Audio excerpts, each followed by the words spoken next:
निहारिका जी। और आज सबसे पहले तो मैं आज सम्राट अशोक धम्म विजय दिवस की आप सभी को हार्दिक बधाई देता हूं और आप सभी के परिवार और समाज और देश के उत्तम मंगल जीवन दिखाई दे रहा है ताकि हमारे हमने बंद कर दो। आज सम्राट अशोक धम्म दिवस है। वीडियो में 15 लोग जुड़े हैं केवल। हेलो, म्यूट कर दो। आज सम्राट अशोक धम्म दिवस है। हम लोग बचपन से इन सब त्योहारों को मनाते चले आए हैं और किसी न किसी रूप में मनाते चले आए हैं, लेकिन आज इस वर्चुअल प्लेटफॉर्म पे इस तरीके से मना रहे हैं। बड़ा अच्छा लग रहा है कि डॉक्टर पवन सैनी जी अपने घर हैं, रवि प्रकाश जी अपने घर हैं, राजेश जी अपने घर हैं, डीपी मौर्य जी अपने घर हैं, किरण कुशवाहा जी अपने घर हैं और अरुण जी अपने ही घर से तरंगों की फरमान हम तक पहुंचा रहे हैं। बहुत अच्छा लग रहा है।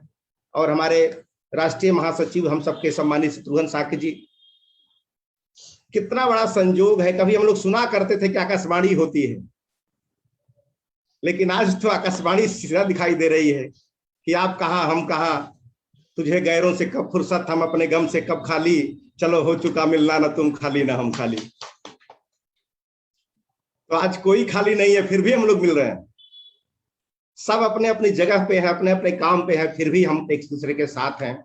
मैं धन्यवाद देता हूं ऐसे टेक्नोलॉजी, ऐसे तकनीकी के जनक उन वैज्ञानिकों को जिनकी वजह से हमारी दूरियां समाप्त हो गई हैं।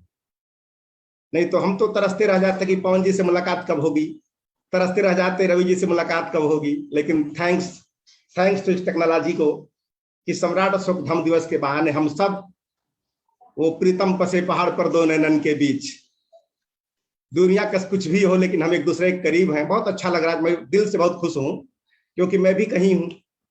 तो साथियों, आज का जो दिन है सम्राट अशोक धम्म दिवस, इस तरह के कई तरह के पर्व हमारे देश में मनाए जाते हैं। कोई कहता है कि सत्य की जीत है असत्य के ऊपर, वो भी त्योहार हमारे देश में मनाया जा रहा है इस नाम से कि दशहरा सत्य की विजय है असत्य के ऊपर। लेकिन सम्राट अशोक का जो धम्म विजय है वो क्या है? सम्राट अशोक का जो धम्म विजय है ये सत्य असत्य से कोसों ऊपर है। सत्य असत्य तो एक विवाद का विषय है।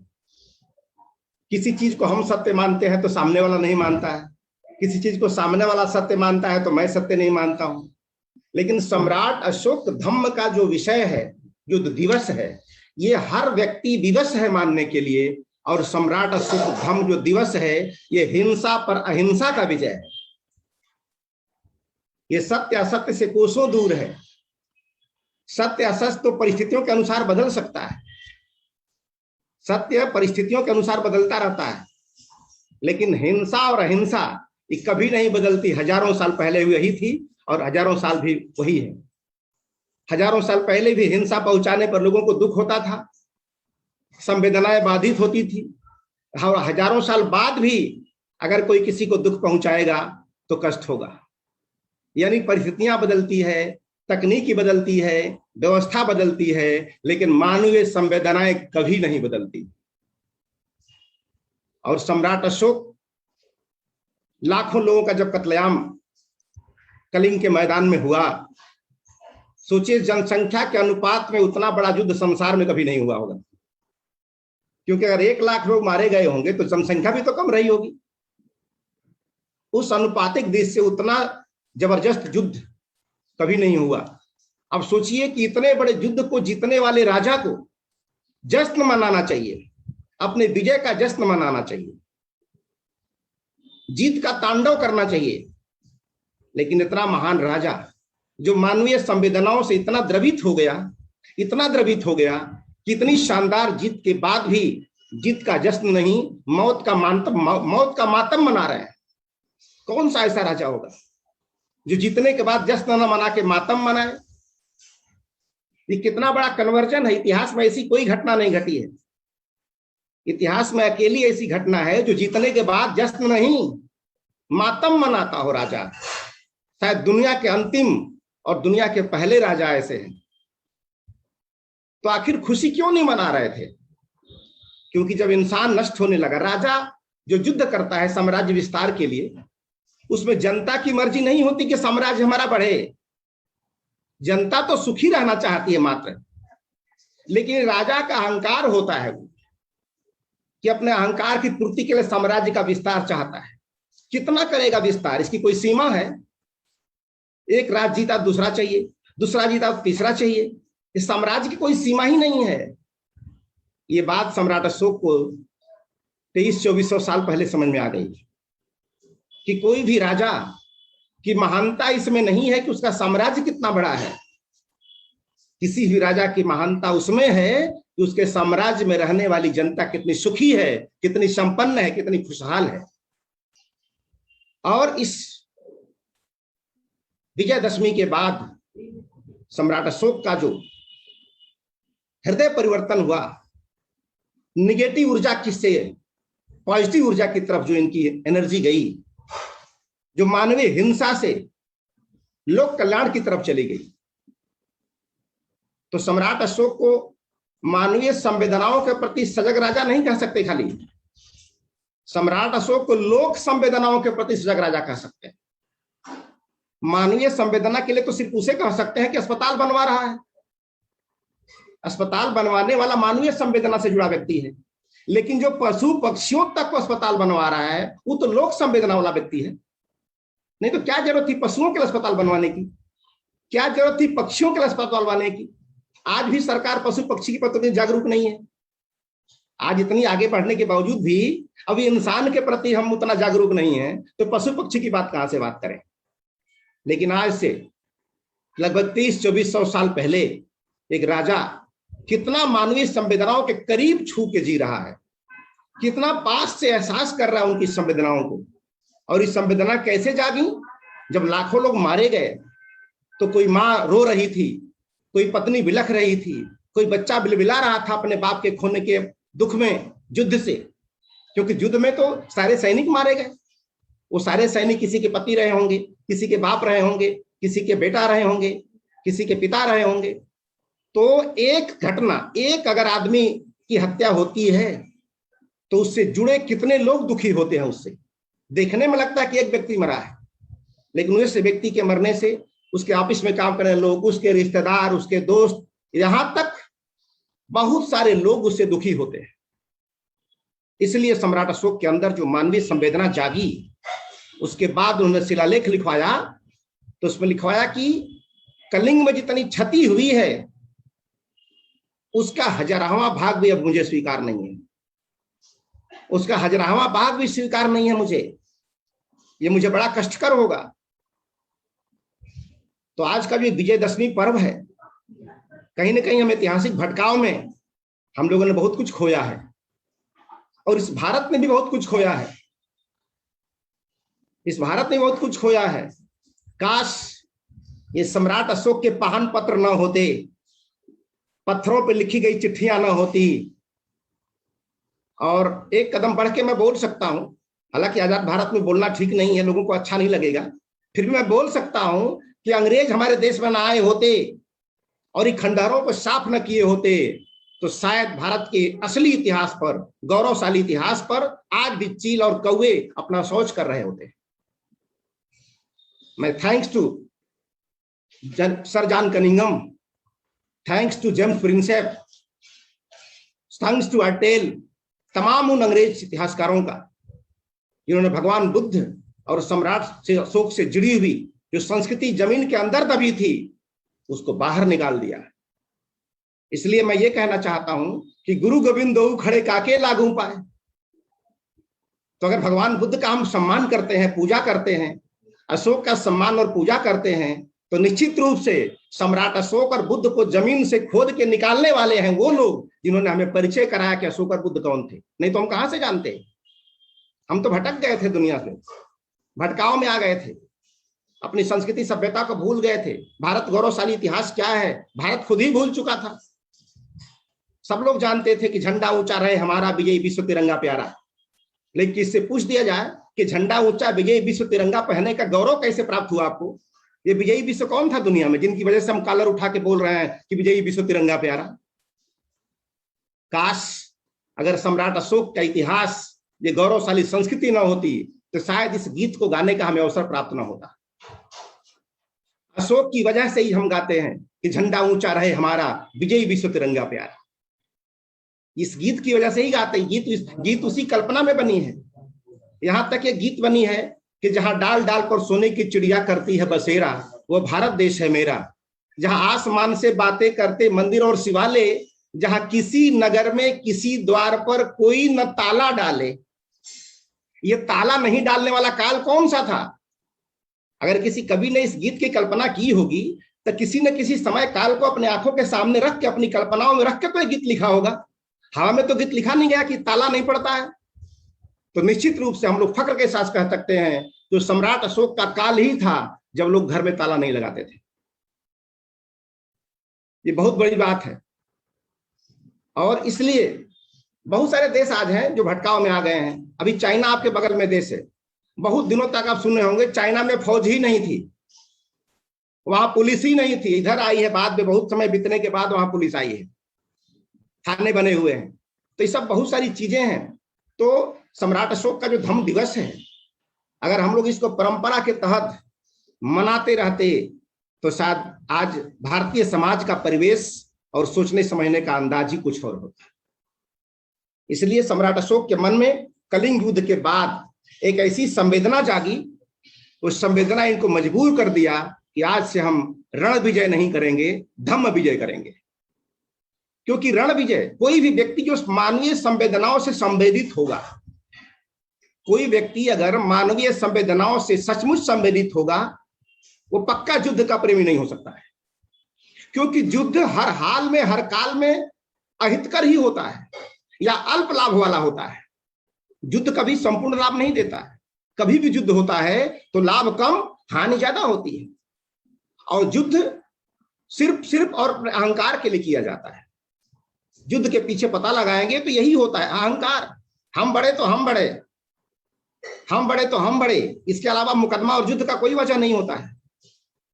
इसीलिए मानव संवेदनाओं का जो सच्चा प्रेमी होगा, मानववादी होगा, वो कभी युद्ध का प्रेमी नहीं हो सकता। इसलिए सम्राट अशोक ने हथियार रखा था, सेना नहीं खत्म कर दी थी।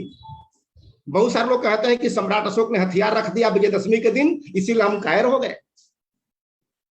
अगर ऐसा होता तो जिस संस्कृति को चीन, जापान, कोरिया, बहुत सारे देश आज हजारों वर्षों से अपनाए हुए हैं, उनको तब तक महाकायर हो जाना चाहिए। हम तो 2000 साल से छोड़ चुके हैं, तो अब तक तो बहादुर हो जाना चाहिए हम लोगों को दूसरी संस्कृतियों को अपना करके। तो एक्चुअल में भगवान बुद्ध और अशोक की नीतियों के अपनाने के कारण हम नहीं ऐसा हुए, उसके कारण हमारा सत्यानाश नहीं हुआ, बल्कि उनको छोड़ देने की वजह से हमारा सत्यानाश हो गया।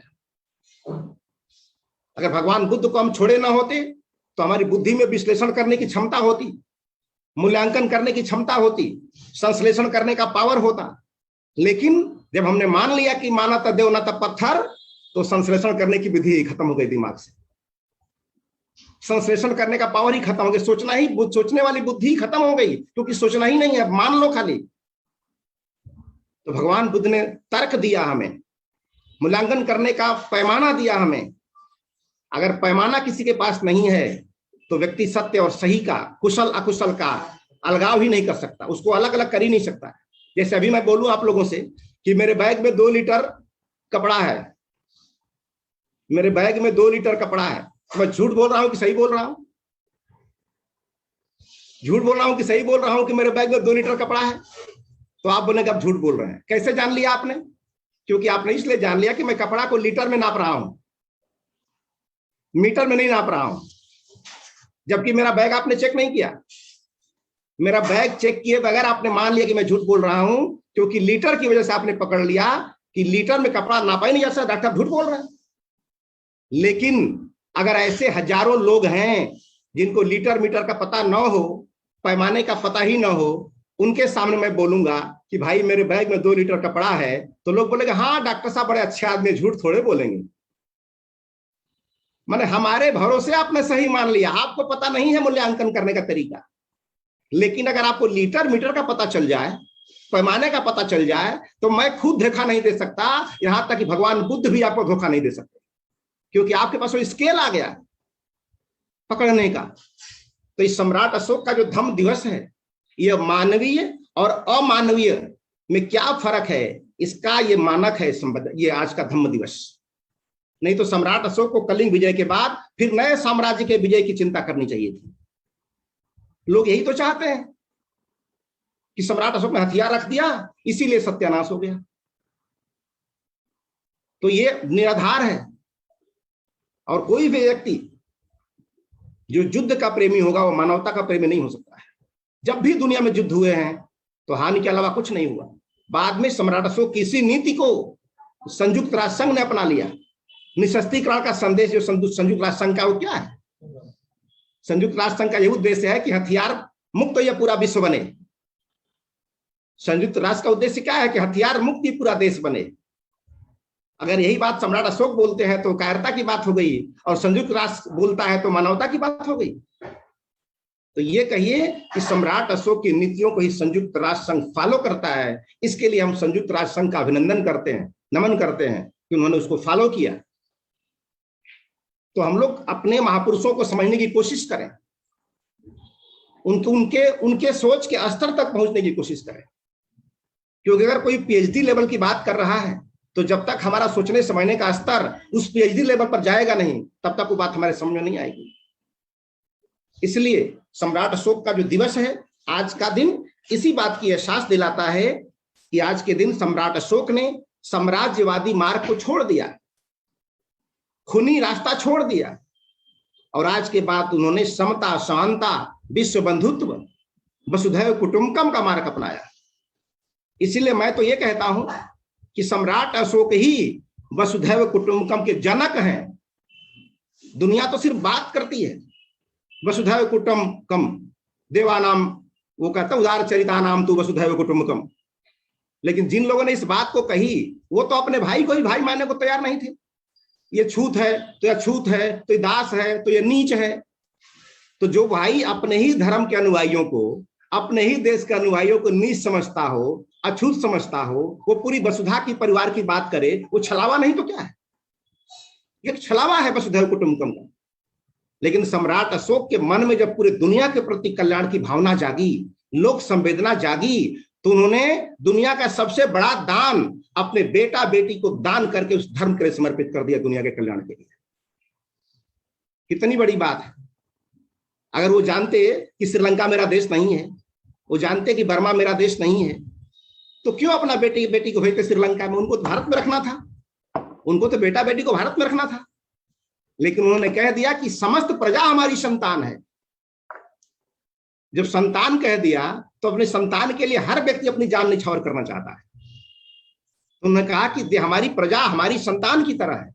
जैसे मैं अपने संतान को मतलब भौतिक और आध्यात्मिक दोनों रूप से सुखी देखना चाहता हूं, उसी तरह मैं अपनी जनता को भी भौतिक और आध्यात्मिक दोनों रूप से सुखी देखना चाहता हूं। इतनी बड़ी बात सम्राट अशोक 2000 साल पहले कह के चले गए। और उन्होंने भी लिखा शिलालेख में कि हमारे आने वाली पीढ़ियां, हमारी आने वाली संतति अगर इस लोक मंगल कार्य को आगे बढ़ाती हैं तो उन्हें महाफल की प्राप्ति होगी। वो महाफल क्या है वो तो वहां पहुंचने पर पता चलेगा। महाफल क्या है वो तो पहुंचने पता चलेगा। पहले से कैसे पता चलेगा कि महाफल की प्राप्त कैसा होता है? जैसे मैं बोलूं कि इस काम को करोगे तो आपको रसगुल्ला मिलेगा, तो रसगुल्ला तक पहुंचेंगे तब ना उसकी मिठास पता चलेगी। पहले कैसे पता चलेगा कि कैसा महाफल होता है? तो उन्होंने कहा कि मेरी आने वाली पीढ़ियां, मेरी आने वाली संतति अगर इस लोक मंगलकारी कार्य को आगे बढ़ाती हैं तो उसे महाफल प्राप्त होगा। अब आगे बढ़ाएंगे नहीं तो कैसे महाफल प्राप्त होगा? वहां पहुंचेंगे तब ना महाफल प्राप्त होगा। तो इसके लिए हमें तैयार होना है, और इसके लिए हमें किसी दूसरे को दोषी नहीं देना है। अपने आप में परिवर्तन लाना है, अपने आप को अपडेट करना है, अपने आप को गुणों की खान बनाना है, अपने आप को गुणग्राही बनाना है, गुणग्राही बनाना है। फूल में से, कांटे में से ही फूल खोज लेना है, कचरे में से हीरा निकाल लेना है। कचरे में से हीरा निकालने की कला सीखनी होगी हमें, नहीं तो डस्टबिन तो कचरे से भरा है। अगर हम कचरा निकालते हैं तो फिर हम पारखी कहाँ हुए? पारखी तो तब है जब बोरा भर कचरा है, उसमें एक तो हीरा है, मैं खोज के निकाल लूं। तो उसी तरह इतिहास में खूबियां और खामियां दोनों लिखी हुई हैं। इतिहास में खूबियां और खामियां दोनों लिखी हुई हैं। अब हमें पारखी बन के उस खूबियों को आगे बढ़ाना है, उस खूबियों की परख करनी है। इसलिए सम्राट अशोक इस धम्म दिवस के दिन से ही वो भगवान बुद्ध के धम्म ध्वजवाहक बन गए, धम्म ध्वजवाहक बन गए, और उसी के बहाने इस लोक कल्याणकारी भारतीय संस्कृति को पूरी दुनिया में फैलाया। सोचिए, आज कहते हैं कि भारत की खोज किसने किया, तो लोग बोलते हैं वास्को डिगामा ने किया। वास्को डिगामा कब भारत में आया? वास्को डिगामा कब आया? वास्को डिगामा से पहले, वास्को डिगामा के आने से 1000-1500 साल पहले, जब सम्राट चंद्रगुप्त मौर्य की ससुराल यूनान में हो सकती है, विदेशों से संबंध हो सकते हैं, तो वास्को डिगामा को भारत के बारे में भले पता ना हो, लेकिन भारत को दुनिया के बारे में उससे हजारों साल पहले पता था। सोचिए, भारत जहां दुनिया को संदेश दिया, उसको कोई कहता है कि भारत की खोज की है। भारत की खोज करना है कि भारत दुनिया को बता चुका है कि हम विश्व गुरु हैं, हम दुनिया को विश्व विजय कर चुके हैं। तो अशोक ने जब दुनिया में पहचान बना दी अपनी, दुनिया के लोगों से संपर्क स्थापित किया, वैवाहिक संबंध, राजनीतिक संबंध, व्यवसायिक संबंध, जब हजारों साल पहले ही जब ये चीजें हमारी भारत दुनिया में प्रचलित थी, तो फिर कोई कैसे कह सकता है कि वास्को डिगामा ने भारत की खोज की? वास्को डिगामा को भले भारत के बारे में पता ना हो, लेकिन हमको तो दुनिया के बारे में पहले से पता है, हजारों साल पहले से। इन सब चीजों को हमें, तो आज का जो दिन है बंधुओं, सम्राट अशोक ने जो धम्म विजय के दिन जो ऐलान किया कि आज के बाद मेरे और मेरे कर्मचारियों और मेरे अधिकारियों के द्वारा केवल और केवल लोक कल्याण होगा और कोई कुछ नहीं होगा। केवल और केवल लोक कल्याण पर हम पूरी शक्ति लगाएंगे। इस पर भी अशोक ने कहा कि ये लोक कल्याणकारी कार्य जो मैंने किया है, इसमें बड़े पराक्रम के साथ और चोटी का पुरुषार्थ, लिखा है शिलालेख में, चोटी का पुरुषार्थ। समझ रहे हैं? एक राजा जब बोलता है चोटी का पुरुषार्थ का मतलब क्या होता है, जैसे मैं बोलूं कि चोटी का पुरुषार्थ का मतलब क्या है, तो मेरे चोटी पुरुषार्थ का मतलब और प्रधानमंत्री के चोटी के पुरुषार्थ का मतलब दोनों का अलग होगा ना। तो प्रधानमंत्री अगर बोलते हैं कि मैंने चोटी का पुरुषार्थ किया, इसका मतलब उनके सारे मुख्यमंत्री, उनके सारे डीएम, एसपी, सारे लोग ना उनके साथ चोटी का पुरुषार्थ कर रहे होंगे, कि अकेले वो व्यक्ति कर रहा होगा। तो उसी तरह अशोक जब लिखते हैं शिलालेख में कि मैंने चोटी का पुरुषार्थ किया, इसका मतलब उनके सारे अधिकारी, सारे कर्मचारी रात दिन मेहनत करते होंगे, क्योंकि राजा जगा रहेगा तो कर्मचारी की हिम्मत हो जाएगा। इस लेवल का उन्होंने कहा। तो उन्होंने कहा कि मैंने इस महान कार्य को पूरे पराक्रम के साथ मैंने इसको आगे बढ़ाया है। अगर मेरी आने वाली संतति इसको आगे बढ़ाती है तो उसे महाफल की प्राप्ति होगी। अब बढ़ाए तो महाफल मिले, ना बढ़ाए तो कैसे पता चलेगा महाफल कैसा होता है? पहले से तो बता नहीं सकते हम। भाई कोई कहेगा कि हाई स्कूल पास करोगे तो ये मेडल मिलेगा, तो पास करोगे तब ना पता चलेगा मेडल कैसा होता है, पहले ही कैसे पता चल जाएगा? तो हमको वहां पहुंचना होगा, क्योंकि 100 डिग्री पर कोई बोलेगा कि इस पानी को हमारी आने वाली पीढ़ियां चूल्हे पर गर्म करेंगी तो वाष्प बन के उड़ने लगेगा। तो वाष्प बन के उड़ने के लिए हमको 100 डिग्री तक जाना होगा ना। अगर 99 डिग्री पे हम रह जाएंगे तो लगेगा वो आदमी झूठ बोल रहा है। तो हम जब 100 डिग्री पर जब तक जाएंगे नहीं, तब तक वो बात नहीं हमको पता चलेगी जो सम्राट अशोक हमें शिलालेखों के माध्यम से इशारा करने की कोशिश करता है। आपका स्पीच तो गजब रहता है। तो ये इसको आप समझिए, इसको जानने की कोशिश कीजिए। और आज से कोई बर्तन मांज रहा है, कोई बात कर रहा है, तो आपकी आवाज, इसलिए प्रजा को सुखी बनाने के लिए, प्रजा को सुखी बनाने के लिए सम्राट अशोक ने पूरा मार्ग ही बदल दिया। जियो और जीने दो, आपने सुना होगा, जियो और जीने दो। इस सुक्ति को कौन लाया दुनिया में? सम्राट अशोक ने लाया इसको। तुम भी जियो और मुझे भी जीने दो, ठीक है? मैं तुझे कार्बन डाइऑक्साइड देता हूं, तुम मुझे ऑक्सीजन दो। इसी पर पूरी स्थिति चल रही है। यहां कोई अकेले जी नहीं सकता। इसीलिए लोग कहते हैं ना कि स्वावलंबी बनो। स्वावलंबी बनो उतनी अच्छी बात नहीं है, क्योंकि स्वावलंबी बनने से अहंकार का जन्म होता है। मैं बड़ा हूं, मेरे पास सब कुछ है, मैं स्वावलंबी हूं, ये अहंकार को जन्म देता है। लेकिन भगवान बुद्ध ने स्वावलंबी बनने की बात नहीं कही, उन्होंने कहा परस्परावलंबन पर समाज चलेगा। परस्परावलंबन पर, यानी हम तुझ पे आश्रित रहें और तू मुझ पे आश्रित रहे। अगर तू अकेला हो जाएगा तो नहीं चलेगा। आज समाज क्यों टूट रहा है? इसलिए समाज टूट रहा है क्योंकि हर लोग स्वावलंबी होते जा रहे हैं। पहले शादी पड़ती थी तो पूरे गांव से चारपाई मांगी जाती थी बारातियों के लिए, पूरे गांव से रजाई मांगी जाती थी, एक एक रजाई सबके लिए, सब लोगों के लिए। तो मेरी मजबूरी थी कि मैं भी दूंगा, नहीं तो कल मुझे नहीं मिलेगा। उसकी मजबूरी थी कि मैं नहीं दूंगा तो कल मेरी बेटी की शादी में नहीं मिलेगा। वो परस्परावलंबन वाला समाज था, इसलिए सब बंधे हुए थे, सब बंधे हुए थे।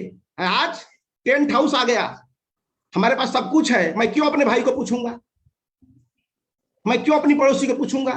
कार्ड दे दिया, आकर खाना है तो खाओ, नहीं तो मत खाओ, मेरे पास खाने वालों की कमी नहीं है। सोचिए, जहां परस्परावलंबन का जन्म होना चाहिए वहां अहंकार का जन्म हो गया, दूरियां बढ़ा दिया। क्या सम्राट अशोक का ही सपना था?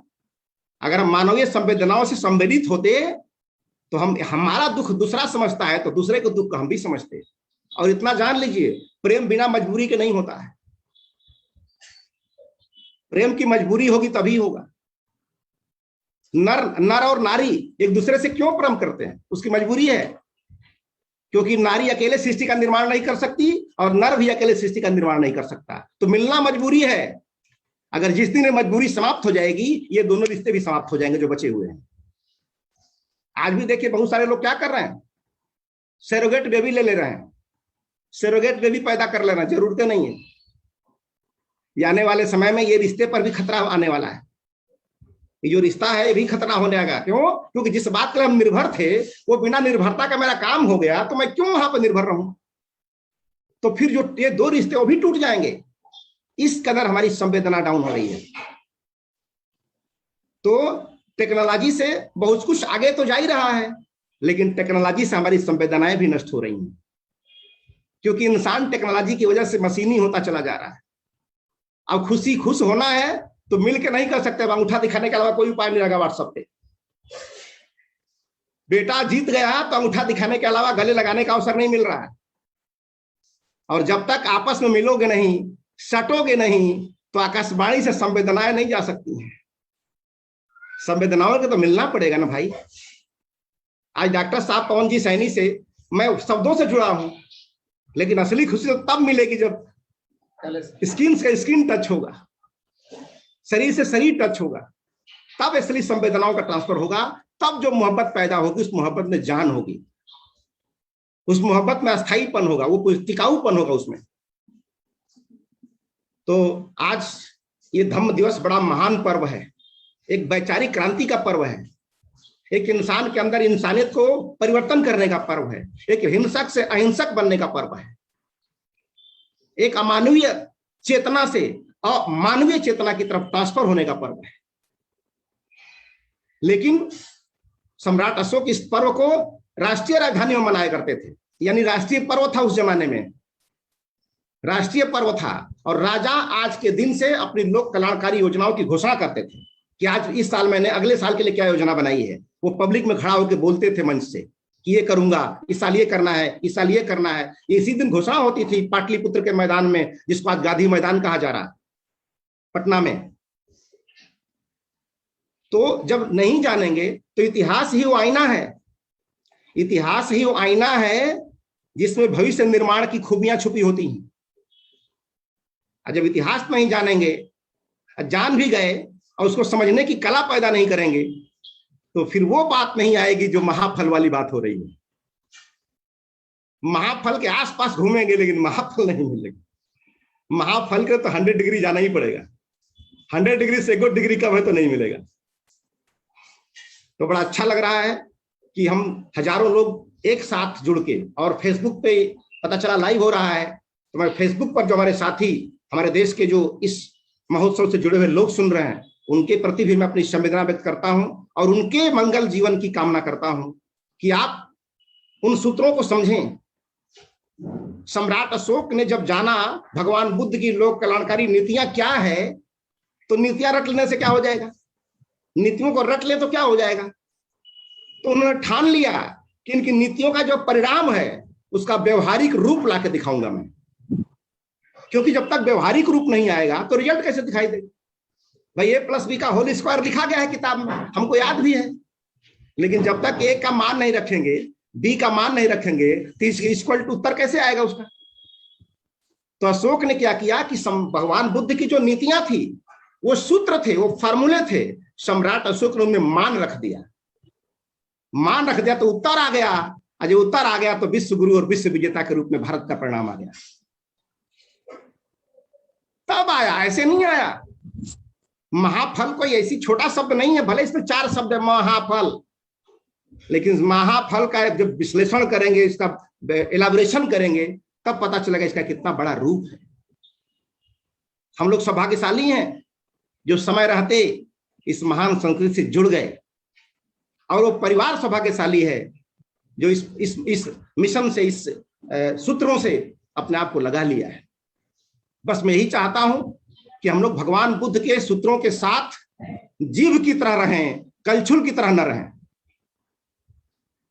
कलछुल 100 साल दाल में रह जाएगी तो क्या फर्क पड़ता है। 100 साल बाद भी पूछोगे तो बोलेगी दाल को मुझे पता नहीं दाल कैसी है। भाई कहेगी मैं तो दलिए में रात दिन रहती हूं, मैं तो एकदम उसी में समर्पित हूं। तो तू समर्पित है तो बता ना दाल कैसी है। तो 100 साल भी कलछुल दाल नहीं बता सकती टेस्ट कैसा है, लेकिन जीव के कांटेक्ट में एक क्षण के लिए अगर आ गई दाल तो बता देगी टेस्ट कैसा है। तो हम लोग भगवान बुद्ध को जीव की तरह अपनाएं, सम्राट अशोक को जीव की तरह हम ले, तब जाके हम उस संस्कृति को के स्वाद को ले पाएंगे, उसके टेस्ट को ले पाएंगे। और जब टेस्ट आएगा बॉडी में ना, फिर कहने की जरूरत नहीं पड़ेगी, फिर जापान और चीन की तरह हम भी दीवाना हो जाएंगे। जापान, चीन, कोरिया, थाईलैंड, क्या हम कहने गए थे? हम लोग को सौभाग्य मिला कोरिया जाने का। शत्रुघ्न जी कॉल पे हैं, और थैंक्स टू लामा जी आज हमारे कॉल पे नहीं है। उनकी वयोवृद्ध जो परिस्थितियां हैं जिसके कारण वो नहीं आ पाते हैं, फिर भी मैं यहीं से उनके उत्तम स्वास्थ्य की मंगल कामना करता हूं और नमन करता हूं कि आज आप नहीं है गुरु जी, तब भी हम लोग आपको आज यहाँ याद कर रहे हैं। और मैं आभारी हूं श्रीलंका के जो भंते जी आए थे। काश सोचिए, एक जमाना था कि महेंद्र और संघमित्रा, हमारे देश का बेटा बेटी श्रीलंका गया था धर्म की बात करने के लिए। आज कितनी बड़ी बात है कि श्रीलंका का बेटा हमारे बीच आके धर्म की बात कर रहा था, गुरु घराने में, गुरु परिवार में आके। तो दुनिया आपका सैल्यूट करने के लिए तैयार है, आप पहले सैल्यूट करने लायक तो बनो। दुनिया आपका नमन करने के लिए तैयार है, लेकिन आप नमन करने लायक तो बनो। जिस दिन हम लोग उस लायक बन जाएंगे, कहने की जरूरत नहीं है। और ये भी कह रहा हूं कि जिस दिन भगवान बुद्ध का अनुयायी, यह भारत ठीक से हो जाएगा, हृदय से हो जाएगा। संविधान तो है, कानून तो हमारा है भगवान बुद्ध का अनुयायी, कानून तो हमारा है सम्राट अशोक का अनुयायी, लेकिन लोग नहीं है, लोग नहीं है। और जिस दिन हमारा देश सचमुच भगवान बुद्ध का और सम्राट अशोक का अनुयायी हो जाएगा, उस दिन विश्व के 67 देश जो भगवान बुद्ध के अनुयायी हैं, वो भारत के मित्र राष्ट्र हो जाएंगे, मित्र राष्ट्र हो जाएंगे। तब भारत पूरी दुनिया में महाशक्ति के रूप में उभरेगा। विश्व गुरु कहने से काम नहीं चलेगा, मिड डे मील खिला देने से। मिड डे मील खिलाने से विश्व गुरु बन जाएंगे कि उस पर काम करना पड़ता है। नालंदा को डेवलप करना होगा, विक्रमशिला को डेवलप करना होगा, तक्षशिला को डेवलप करना होगा। उन संस्कृतियों की वजह से हम विश्व गुरु हुए थे, भाषण देकर नहीं हुए थे, भाषण देकर नहीं हुए थे। दुनिया को हम पढ़ाए थे, तब ना विश्व गुरु हुए थे कि पढ़ के हुएंगे। अब कोई आता है, किसी का बेटा जाता है चाइना पढ़ने के लिए, कोई जाता है अमेरिका पढ़ने के लिए, कोई कैलिफोर्निया पढ़ने जाता है, कोई हार्वर्ड में पढ़ने जाता है। तो जब पढ़ने जाओगे तो वहां से चेला बन के आओगे, गुरु बन के आओगे। जब विश्व के तमाम देशों में पढ़ने जाओगे तो चेला बन के आओगे, गुरु बन के आओगे।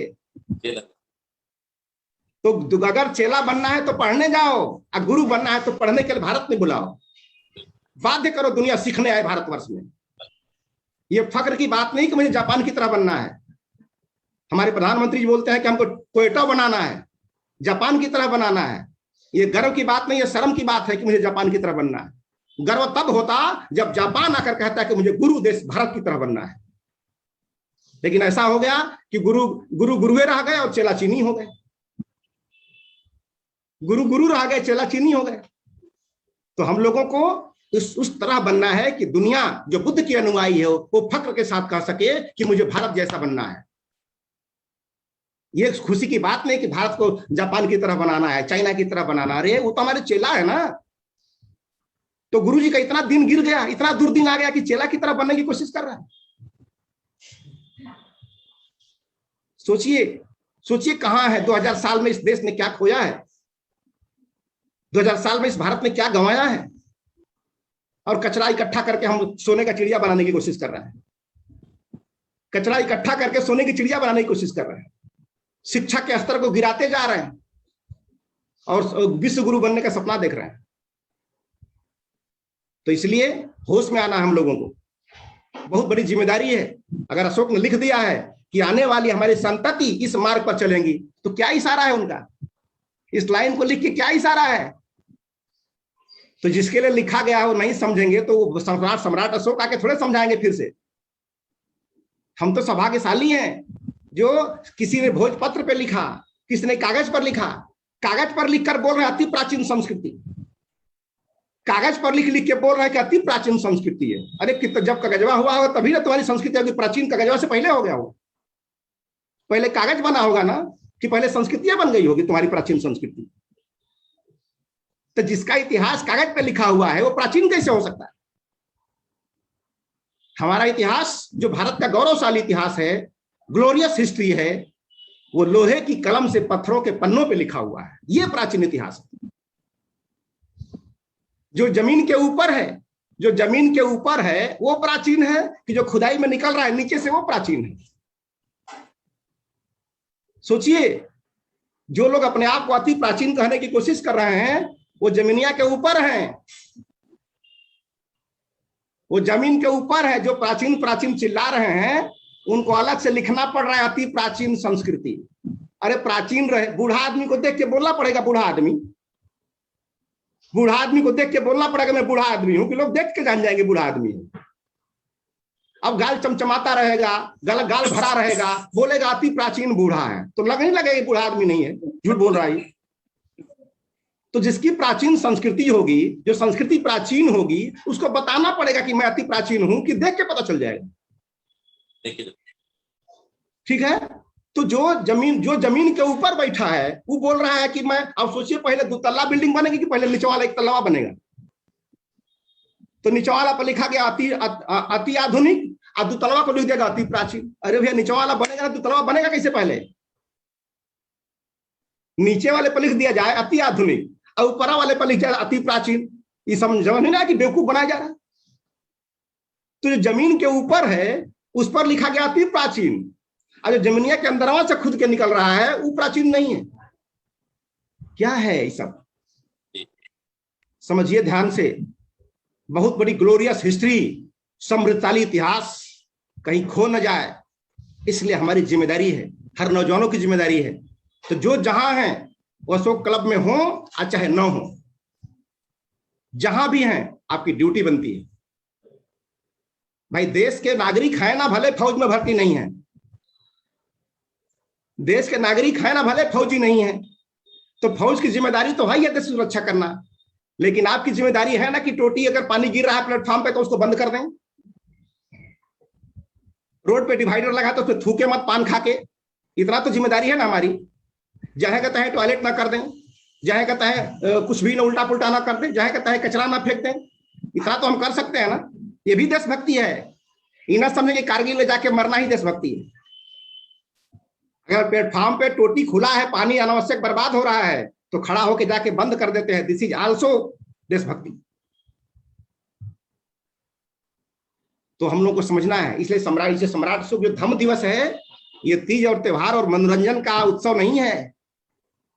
इस तेज त्योहार धक्का मुक्की का महोत्सव नहीं है। ये जाए देखिए पर कितना धक्का मुक्की हो रही है, कितने सामान गायब हो जा रहे हैं।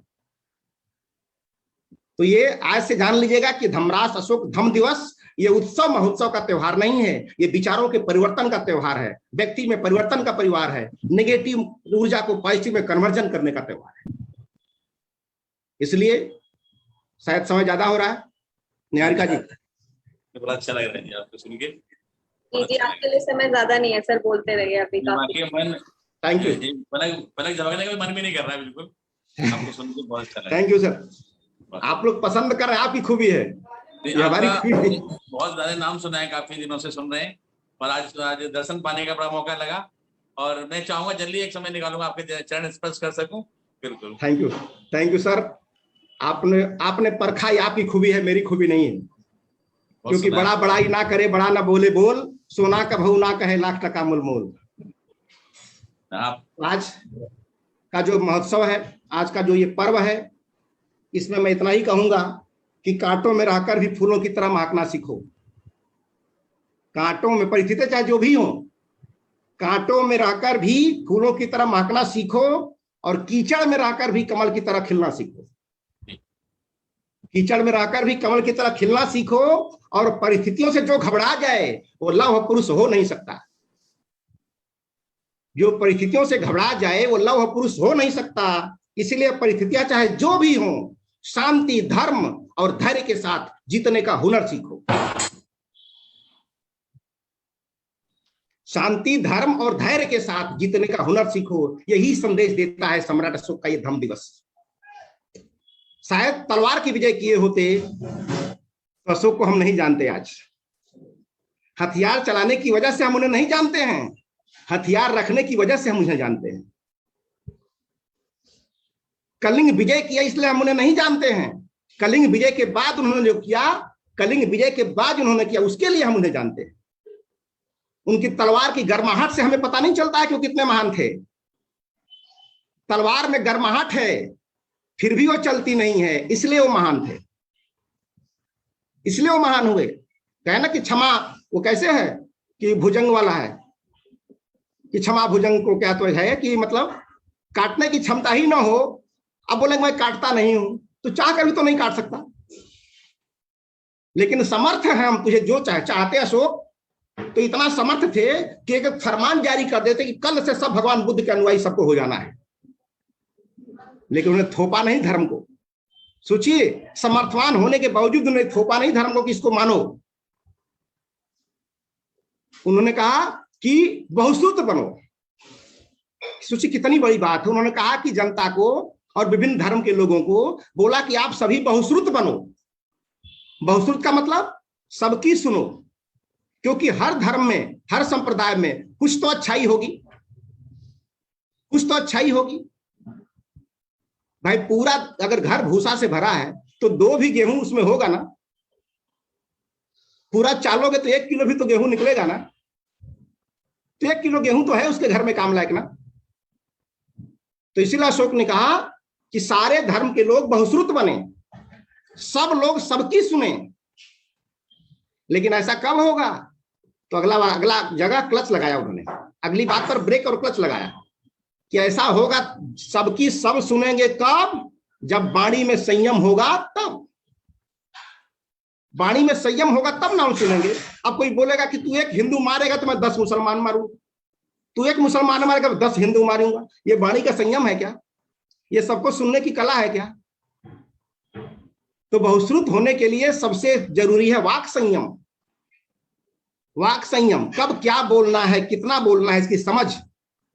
सोचिए कितना अच्छा भारत होगा जब मुसलमान की तकरीर बड़े ध्यान से हिंदू बैठ के सुनेगा और मुसलमान हिंदू का प्रवचन बड़े ध्यान से हिंदू बैठ के सुनेगा, मुसलमान सुनेगा, और दोनों के सुनने के बीच से जो सार निकलेगा वो क्या होगा? मक्खन होगा, मक्खन। अशोक ने यही कहा कि मैं सारे धर्मों के सार तत्व की वृद्धि चाहता हूं। ये सब लिखा है, मेरी जबानी नहीं है।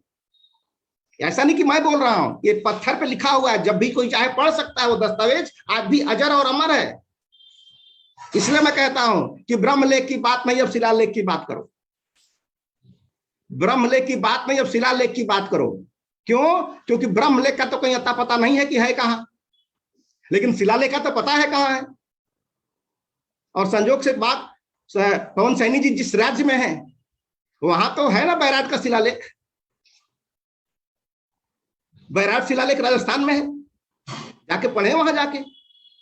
लेकिन हम तो माउंट आबू देखने जाएंगे और बैराट का शिलालेख देखने जाएंगे नहीं, तो कैसे होगा? तो सब लिखा है, इतना पूर्वजों ने बना के दिया है कि बेच बेच कर खाएंगे तभी 500 साल चलेगा, लेकिन बेचने का सहूर होगा तब ना, कैसे होगा। तो आज का जो धम्म दिवस है ये बड़ा ही गंभीर पर्व है, इसको हम लोग मात्र उत्सव महोत्सव तक न रखें। ये बहुत गंभीर पर्व है। ऐसा नहीं कि बैंड बजाना डीजे बजाने का त्योहार नहीं है ये। डीजे तो तब बताया जाता है बुद्धि को फेल करना होता है। बुद्धि को फेल करना है तो इतना जोर से डीजे बजाओ कि दिमाग काम ना करे, बस जितना कहा जाए उतना ही करे। ऐसा ही हो रहा है रोड पे मैं निकला था, जब आ रहा था रास्ते में बहुत सारे लोग परेशान थे बाजार में। अरे यार एकदम कान नहीं दे जा रहा, इतना लोग हल्ला मचाए हुए हैं कि पता ही नहीं चल रहा क्या सुना। माने उनकी बात उनको सुनाई नहीं दे रही होगी, पब्लिक की तो बात छोड़ दीजिए। तो हम लोग सम्राट अशोक की नीतियों पर चलने वाले लोग हैं, और सम्राट अशोक की नीति पर चलना ही भारतीय संविधान का अनुशीलन है, क्योंकि भारत का जो संविधान है वो सम्राट अशोक की नीतियों पर और भगवान बुद्ध के विचारों का दस्तावेज है वो। लेकिन वो रिजल्ट आएगा तब जब उसे मान रखा जाएगा तब। लेकिन हम तो 70 साल से देश को धार्मिक उन्माद में उलझा के रखे हुए हैं। कोई हिंदू की बात करता है, कोई मुसलमान की बात करता है, यहां मारो वहां मारो, जिसे लगता है संविधान का ही उद्देश्य था हमारा। संविधान हम बनाए थे एक स्वस्थ भारत के निर्माण के लिए, एक लोक कल्याणकारी संस्कृति के निर्माण के लिए, वेलफेयर स्टेट के लिए। लेकिन हम तो भूल ही गए कि वेलफेयर स्टेट होता क्या है। हम तो हिंदू स्टेट और मुसलमान स्टेट की बात करने लगे। इसी के लिए संविधान बना था क्या? इसका मतलब संविधान बन जरूर गया, लेकिन उसको लागू करने वाले लोग आज तक राजधानी में नहीं पहुंचे। संविधान बन जरूर गया है, लेकिन उसको वो अक्षरशः समाज में लागू हो, व्यवहारिक स्वरूप उसका सामने आए, ऐसा आदमी अभी राजधानी में नहीं पहुंचा है। इसका मतलब राजधानी इंतजार कर रही है। राजधानी इंतजार कर रही है कि कब आओगे। इसलिए मैं कहता हूं कि ब्रह्मलेख की बात नहीं, अब शिलालेख की बात करो, अब प्रधानी का चक्कर छोड़ो, राजधानी की बात करो। वहां पे इंतजार कर रही है। हम कहां भटके हुए हैं। मैं तो सम्राट अशोक क्लब के विद्वानों को बधाई देता हूं कि इतनी छोटी सी बात को पकड़ लिया और पता भी नहीं चलता था कि इतनी बड़ी बात है। जब शुरू हुआ अशोक क्लब तो लगा बड़ी छोटी सी बात है, लेकिन जैसे जैसे लोग चलते गए कारवां बनता गया, और एक एक से विद्वान लोग, आज हमारे काल पे खुशी हो रही, रवि जी जैसे लोग हैं, आप डॉक्टर साहब पवन जी जैसे लोग हैं, ऐसे लोग जब जुड़ेंगे, समझिए हम लोगों ने पाल पोस के बच्ची को 18 साल कर दिया है। अब समझ लिया 18 साल के बाद एक लायक क्या जरूरत होती है। वैसे लोगों की तलाश है, आज से प्रतिभा खोज चालू है। और जैसे आज जो जुड़ेंगे धीरे धीरे वो आने वाले इतिहास के एक अमर पुत्र बनेंगे। आने वाले इतिहास में अमर पुत्र बनेंगे, अमर पुत्र, और गर्व करेगी वो संस्कृति। इसीलिए हम लोग हल्के में ना लें। और हमको क्या हल्के में लेना है, हम तो लोक कल्याण में निकले हैं। हम तो किसी जात की बात नहीं कर रहे हैं, किसी धर्म की बात नहीं कर रहे हैं। सम्राट अशोक ने किसी जात की बात नहीं की, न किसी धर्म की बात की। लोग तो मानवीय संवेदना की बात करते हैं, अशोक तो लोक संवेदना की बात कर रहे हैं। मानवीय संवेदना एक कड़ी नीचे है और लोक संवेदना एक कड़ी ऊपर है। लोक संवेदना का मतलब पेड़ पौधा जंतु जानवर कीड़े मकोड़े सबका संरक्षक अशोक थे। आपको एक आश्चर्य होगा जान के, शिलालेख में लिखा हुआ है कि धान की भूसी जो रखी रहती है, धान की भूसी, और बहुत दिनों तक रखने के बाद उसमें कीड़े पड़ जाते हैं। आप लोग देखे होंगे बरसात में भीगने में कीड़े पड़ जाते हैं। तो अशोक ने लिखा है शिलालेख में कि उस भूसी को भी न जलाया जाए। सोचिए, संवेदना देखिए, उस भूसी को भी जलाएंगे तो उसमें करोड़ों जीव मरेंगे। सोचिए, यहाँ इंसान के प्रति हम संवेदनशील नहीं है, वो राजा कीड़े मकोड़ों के प्रति संवेदनशील है।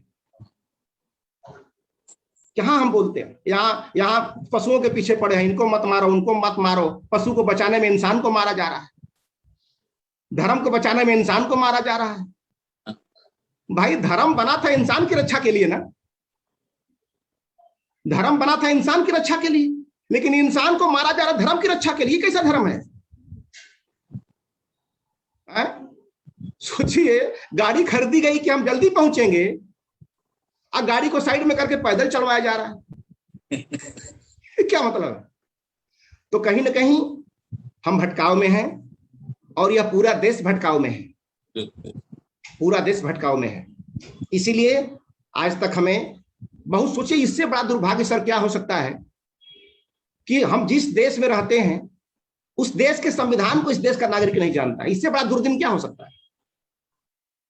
अब कोई व्यक्ति ये ना जाने कि मुझे बाएं चलना है, तो ट्रैफिक का इससे दुर्दिन क्या हो सकता है?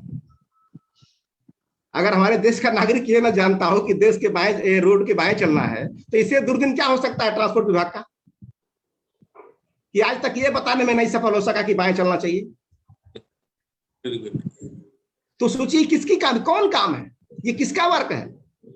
रेलवे इंजन पर रेलवे आने वाली होती है तो गेट बंद हो जाता है दोनों तरफ, ताकि यात्री उस पार आना पाना, जब तक ट्रेन ना चली जाए तब तक कोई ना जाए।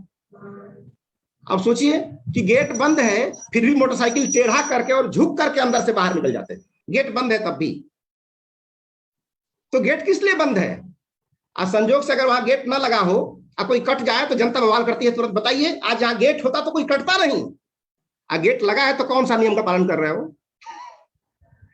भाई? नहीं लगता तो कटता नहीं, लेकिन लग गया तो कौन सा पालन कर रहे हो भाई? शराब पर लिख दिया जाता कि शराब स्वास्थ्य के लिए हानिकारक है, तो आप नहीं पीते, तो लिखने के बाद कौन सा सुधर गए? लिखने के बाद लिखा है बोतलवे पर कि शराब पीना स्वास्थ्य हानिकारक है, तो अब कहां लिखा जाए तो दिखाई देगा? सोचिए क्या है, हम अपने जानबूझ के कुआं में कूद रहे हैं और दोष दूसरे को देते रहते हैं। इसलिए सरकार गड़बड़ है, ये नेता गड़बड़ है, एमपी गड़बड़ है, मैंने सब गड़बड़ है हमको छोड़ करके। कल हम भी सरकार में चले जाएंगे तो फिर हम भी वही हो जाएंगे, क्योंकि जो लोग सरकार में नहीं होते हैं उनको सारी गलती सरकार में नजर आती है। आज जब वो खुद सरकार बन जाते हैं तो सब कुछ सही हो जाता है। आज तेल महंगा है ना गैस महंगा है, आज ना तेल महंगा है ना गैस महंगा है, कितना अच्छा सरकार चल रही है। क्यों? क्योंकि जब सरकार में नहीं थे तब तेल महंगा था, अब सरकार में है तो कहां तेल महंगा है। सोचिए एक ऐसा ख्याली पुलाव है अच्छे दिन का, ख्याली पुलाव। ये अच्छे दिन वही है जैसे कागज पर लिखी हुई चटनी। कागज पर लिखा हुआ है चटनी तो खाली पढ़ सकते हैं कि रोटी से टेस्ट आएगा उसका, तो उसी तरह पोस्टर पर लिखा है अच्छे दिन आने वाला, उसका टेस्ट नहीं आने वाला, पढ़ के खाली संतुष्ट रहिए। ठीक है। अब किसी को बोला जा रहा है, एक आदमी को मैंने बोला कि भाई तेल इतना महंगा हो गया है, तो बोला महंगा कहाँ हुआ है, कोई मोटरसाइकिल बेच दिया आज तक? बताओ कितने लोग मोटरसाइकिल बेच दिए? महंगाई की वजह से कितने लोग तेल बेच दिए? मैंने महंगाई की वजह से अगर कार गाड़ी चलती नहीं है तो महंगा नहीं है, वो सब ठीक चल रहा है तभी तो गाड़ियां चल रही, तो लोग बेचने लगते। इसका मतलब गेहूं चावल भी महंगा हो तो मुझे बोलना नहीं है, क्योंकि बिना खाए कोई मर नहीं रहा। तो इंतजार करिए मरने का, क्योंकि इस देश की फिलॉसफी ऐसी है कि हमारे कर्मों में फर्क नहीं निकालती है, कहती है तेरी किस्मत का दोष है ये। तो पहले से एक फिलॉसफी हमारे दिमाग में डाल दी गई है कि किसी महिला का बलात्कार हुआ तो समाज के लोग क्या बोलते हैं, बेचारी के किस्मत में ऐसा ही लिखा था तो क्या करेंगे मोदी जी। एक्सीडेंट होके मरना लिखा था तो क्या करेगी सरकार। तो सोचिए ऐसी फिलॉसफी हमारे दिमाग में डाल दी गई है कि सरकार अपनी जिम्मेदारियों से वही मुक्त हो गई। आदमी खुद तैयार है कि जिस बच्चों को ऑक्सीजन के अभाव में मरने को लिखा था तो जोगी जी क्या करेंगे, इसको बेचारे मर गए समय आया तो जिम्मेदारी खत्म हो गई हमारी। सोचिए, तो जब तक इस देश में कानून का पालन नहीं करेंगे लोग, हर लोग, तब तक शांति और समृद्धि नहीं आ सकती। कानून सिखाता है, और यहाँ पे कानून है तो किसी और के लिए कुछ और किसी और के लिए कुछ है। अब आज घटना घटी है, किसानों को एक आदमी रौंदते हुए चला गया, एक आदमी रौंदते हुए चला गया। कितनी संवेदनशील सरकार है ये।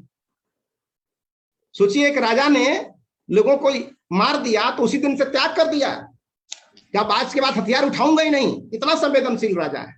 और आज के राजा कैसे हैं कि कुचल के चले गए और बोल रहा है कि मंत्री पद छोड़ूंगा ही नहीं। कुचल के चला गया फिर भी लोग बोल रहे हैं कि कुछ नहीं करूंगा ऐसा। तो क्या हो गया बताइए? तो जब रावण को मारेगा तो सुधार होगा, हत्या कहलाएगी वो। आज के डेट में वो जेल न जाते रहते हो तो, आज के ग्रुप में 302 में जेल न जाते हो जिंदा रहते, जो विजयदशमी के त्योहार मना रहे हैं। वो चोर हो चाहे बेईमान हो, मारेंगे धारा 302 लगेगी ना। तो जिसको हमने महान बना दिया वो 302 का मुलजिम ना है। ठीक है, तो हम लोग, राम ने रावण को मारा, सुधारा नहीं। कृष्ण ने कंस को मारा, सुधारा नहीं। लेकिन भगवान बुद्ध ने अंगुलीमाल को मारा नहीं, सुधारा। क्यों? क्योंकि जो अगर बहुत ज्यादा आदमी वोल्टेज वाला है, ज्यादा वोल्टेज उसके अंदर है, तो वोल्टेज की वजह से वो मार दिया किसी को। क्यों? क्योंकि वोल्टेज को रेगुलेट करना आपको आता नहीं, इसलिए मार दिया। नहीं तो उस वोल्टेज तो कारखाना चल सकता है। जो वोल्टेज से आपकी जीवन चला गया, उस वोल्टेज से कारखाना चल सकता है, लेकिन रेगुलेट करने आएगा तब ना। तो भगवान बुद्ध जो थे, उतना हत्यारे अंगुलीमाल के वोल्टेज को क्या कर दिया उन्होंने? कन्वर्ट कर दिया, मारा नहीं। यानी जितनी ऊर्जा से वो व्यक्ति को मारा करता था, उतनी ही ऊर्जा से लोग कल्याण करना शुरू कर दिया। वो पावर है ना भाई, तो पावर को डीसी, एसी को डीसी में बदल दो। एसी करंट मार रही है तो डीसी में कन्वर्ट कर दो। पंखा भी चलेगा, कोई छुएगा तो मारेगी भी नहीं। तो अंगुलीमाल को क्या किया भगवान बुद्ध ने? अंगुलीमाल एसी करंट था, उसको उन्होंने अपने विचारों से डीसी में कन्वर्ट कर दिया। अब छुआ भी तो मारता नहीं था, बल्कि उसको पत्थर से लोग मारने लगे, तब वो कुछ बोलता नहीं था। अंगुलीमाल जब कन्वर्जन हुआ तो बोले कि जाओ गांव में घूमो, जहां जहां तुम अपराध किए हो। तो लोग पत्थर से मारते थे, लेकिन रिएक्शन नहीं किया। सोचिए, जिसके डर से लोग कांपते थे, उस पर लोग पत्थर मार रहे हैं। ये कितना बड़ा कन्वर्जन है, कितना बड़ा कन्वर्जन है, सोचिए। अब वो कन्वर्जन कई वजह था क्या? मैं तो ठहर गया, तुम कब ठहरोगे? इस वाक्य में क्या दम है? कारतूस है, ये कारतूस है। मैं तो ठहरा, तुम कब ठहरोगे? सोचिए, तो हम कहां भटके हुए हैं। इसलिए आज बहुत अच्छा लग रहा है कि हम सब लोग एक साथ बैठ के इस महान पर्व को इतने गर्व के साथ, इतने ग्लोरियस अनुभूति के साथ हम लोग मना रहे हैं। और ऐसे ही ये क्रम आगे बढ़ता रहे। हम अपने को जगाने के साथ साथ अपने परिवार को जगाते रहें और देश को जगाते रहें। और ऐसे ही समय समय पर जब सम्राट अशोक क्लब आह्वान करे, तो आप सभी अतिथियों से मेरा निवेदन है कि उसके आह्वान को स्वीकार करते हुए इस लोक मंगलकारी कार्य में अपने सहभागी बनते रहें। इन्हीं चंद बातों के साथ इस कॉल पर जितने लोग जुड़े हुए हैं, सभी का अभिनंदन करते हुए और सम्राट अशोक धम्म दिवस की पुनः सभी को बधाई देते हुए, और आईटी के उन नौजवानों का जिनकी वजह से ये इतना सुंदर कार्यक्रम संचालित हो रहा है, और दीप निहारिका जी को इस संचालन के लिए, और राजेश कुमार मौर्य जी को इस विधिवत कार्यक्रम को व्यवस्थित करने के लिए, और शत्रुघ्न साक्य जी को, और तमाम जो लोग जुड़े हुए हैं सबका अभिनंदन करते हुए, और किरण जी जो हमारे कॉल पे आई थी, जो बहुत कम समय में अपनी बातें बहुत अच्छे देश से रखा, इन सब का अभिनंदन करते हुए अपनी वाणी को विराम देता हूं। जय बुद्ध, जय अशोक, जय भारत। Thank you.